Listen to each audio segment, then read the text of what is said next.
Hello दोस्तों, आज हम बात करेंगे भारत के प्रधानमंत्री की शक्तियाँ और उनके कार्यों के बारे में।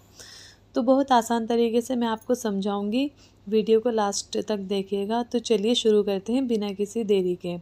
सबसे पहले जानते हैं कि प्रधानमंत्री कौन होता है।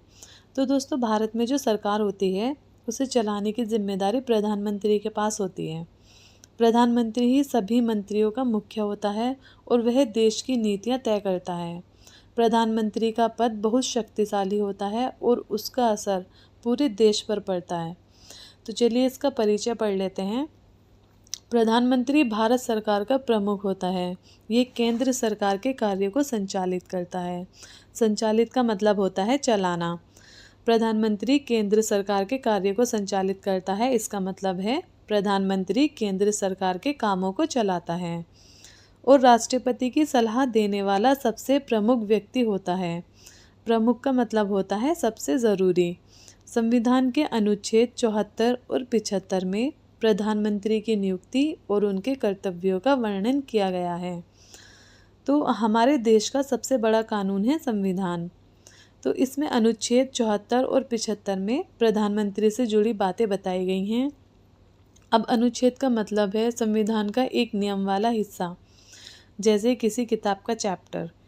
प्रधानमंत्री की नियुक्ति यानी उन्हें जिम्मेदारियां दी जाती हैं, ये काम राष्ट्रपति करते हैं।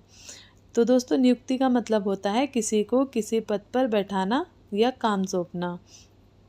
इसके बाद आते हैं प्रधानमंत्री के कर्तव्य यानी उनकी जिम्मेदारियां, जैसे कैबिनेट की मीटिंग चलाना, नीतियां बनाना और देश को दिशा देना यानी कि देश चलाना।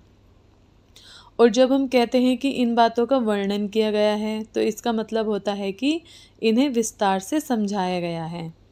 अब बात करते हैं प्रधानमंत्री की शक्तियों और कार्यों के बारे में।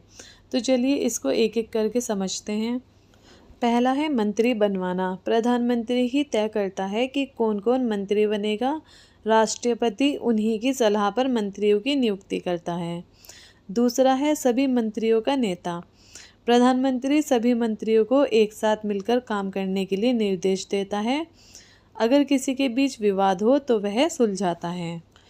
तीसरा है मीटिंग करवाना। प्रधानमंत्री समय समय पर मंत्रियों की बैठक बुलाता है और ज़रूरी फैसले लेता है।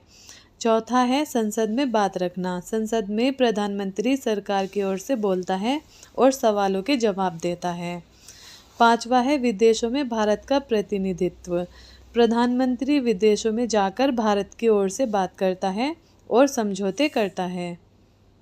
छठा है नीतियाँ बनाना। देश को कैसे चलाना है, क्या योजनाएं होनी चाहिए, ये सब प्रधानमंत्री की देखरेख में तय होता है।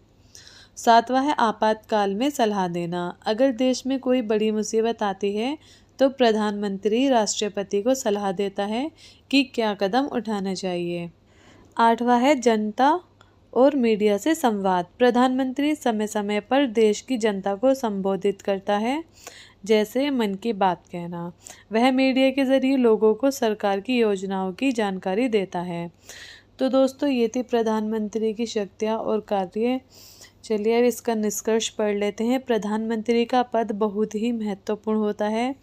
वह देश की बागडोर संभालता है, मंत्री चुनता है, योजनाएं बनाता है और देश को आगे बढ़ाने का काम करता है। प्रधानमंत्री की सोच और फैसले का असर करोड़ों लोगों की ज़िंदगी पर पड़ता है। तो दोस्तों, प्रधानमंत्री हमारे देश का बहुत ही जिम्मेदार और ताकतवर पद होता है। यह पूरे देश की सरकार को एक साथ चलाता है और देश को आगे बढ़ाने का काम करता है। तो दोस्तों, अगर आपको वीडियो पसंद आए तो प्लीज़ इसे लाइक कीजिएगा, शेयर कीजिएगा और हमारे चैनल को सब्सक्राइब करना ना भूलिएगा। मिलते हैं अगली वीडियो में।